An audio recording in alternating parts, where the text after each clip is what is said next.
Hello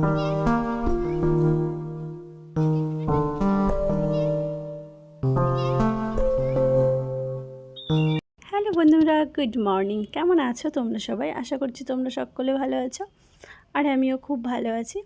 আর আজকে হচ্ছে Sunday, আর এখন থেকে তোমাদেরকে সাথে নিয়ে ব্লগটা স্টার্ট করছি। দুদিন থেকে না শরীরটা খুবই খারাপ, একটু জ্বর জ্বর আসছে। আজকে একটু ভালো হয়েছি। তো দুদিন হলো আমি গাছে জল দিতে পারিনি। তো দেখছি গাছগুলো অলরেডি শুকিয়ে শুকিয়ে গেছে মাটিটা।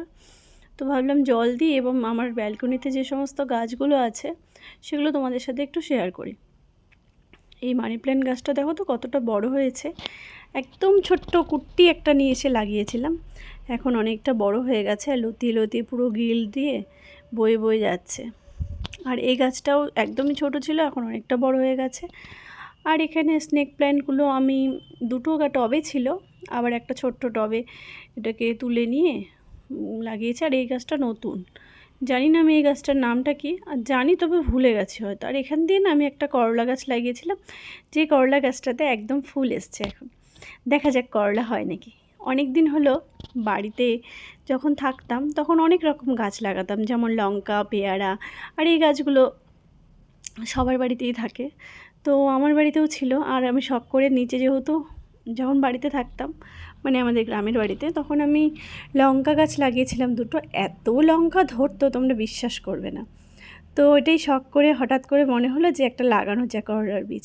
আর তোমাদের সাথে কথা বলতে বলতে কিচেনে চলে এসেছি। তো আজকে করব হচ্ছে দই চিকেন। তো দই চিকেনটা আমি কিভাবে করি সেই রেসিপিটা পুরোটা তোমাদের সাথে শেয়ার করব।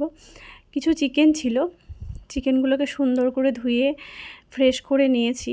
এখানে মানে বিরিয়ানির পিসের যে মানে বড় বড় যে চিকেনগুলো হয় সেরকম টাইপের। তো এখন আমি এটাকে সুন্দর করে আগে ম্যারিনেট করব। আর মশলাটা না আমি আগেই করে ফেলেছিলাম, যে জন্য তোমাদেরকে আর দেখাতে পারছি না, কিন্তু আমি সবটাই বলে দেবো এখানে কী কী ইউজ করেছি। যেমন এটার মধ্যে আমি ইউজ করেছি, এই মশলাটার মধ্যে আদা, পেঁয়াজ, রসুন, তারপরে হচ্ছে শুকনো লঙ্কা। আর সব থেকে মাস্ট বি, যেহেতু এটা দই চিকেন তার জন্য দই তো থাকবেই। তো এটা দই দিয়ে ভালো করে মিক্সার গ্রাইন্ডে, আর শুকনো লঙ্কা আমি ইউজ করেছি। তোমরা চাইলে গ্রিন চিলি মানে কাঁচা লঙ্কা ইউজ করতে পারো, আর আমি শুকনো লঙ্কাটা দিয়েছি যেহেতু দই চিকেন। আর এবার দই চিকেন, দইটা যেহেতু সাদা হয়, একটু সাদা ম্যাটমেটে টাইপের হবে, তো ওইটা আমার পছন্দ না, একটু কালার না আসলে ভালো লাগে না দেখতে। তো যার জন্য আমি হচ্ছে একটু শুকনো লঙ্কা অ্যাড করেছি, তোমরা চাইলে কাঁচা লঙ্কা অ্যাড করতে পারো। আর তার সাথে যেটা একটা স্মেল হওয়ার জন্য যে একটা গন্ধ হবে, দই চিকেনটা বেশ সুন্দর গন্ধ বেরোবে, তার জন্য আমি যেটা ইউজ করেছি এর ভিতরে দিয়েছি জায়ফল, জায়ত্রী, এলাচ, লবঙ্গ, দারচিনি, মানে যে সমস্ত মশলা হয়, একটু স্টার অ্যানিস, এগুলো দিয়ে মিক্সার গ্রাইন্ডে সব কিছু দিয়ে একসাথে মিক্সড করে নিয়েছি। আর তার সাথে এখন ম্যারিনেট করছি। ম্যারিনেট করার মতো 30 মিনিট মতো রেখে দিব।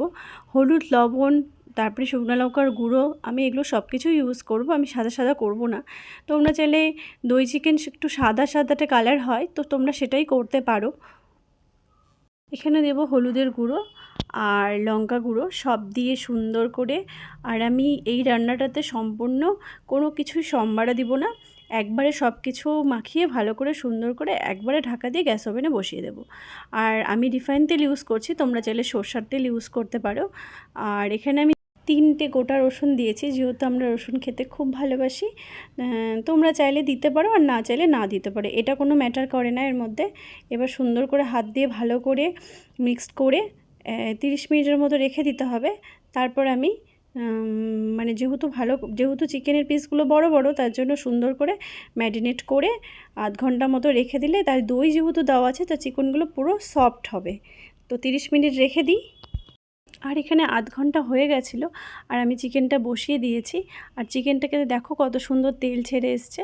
যখন তোমরা দেখবে তেলটা ভালো মতো ছেড়ে দিয়েছে, তখনই ভাববে। আর চিকেনগুলো তো দেখেই বোঝা যায় একদম পুরো চিকেনগুলো সেদ্ধ হয়ে গেছে। আর আমি এটাতে কোনো জল ইউজ করিনি এক্সট্রা করে, যা গ্রেভিতে ছিল তাই দিয়েই চিকেনটা পুরো সেদ্ধ করে নিয়েছি, মানে সুন্দর করে। গ্রেভিটাও দেখো ভালো হয়েছে, আর তেলটা পুরো ছাড়তে শুরু করে দিয়েছে। তো আজকের ভিডিওটা এইটুকুই। যদি কিছু ভালো লেগে থাকে like, comment, share and subscribe করে দিও। দেখা হচ্ছে তোমাদের সাথে নেক্সট ভিডিওতে। আজকের জন্য টাটা, ভালো থাকবে, সুস্থ থাকবে।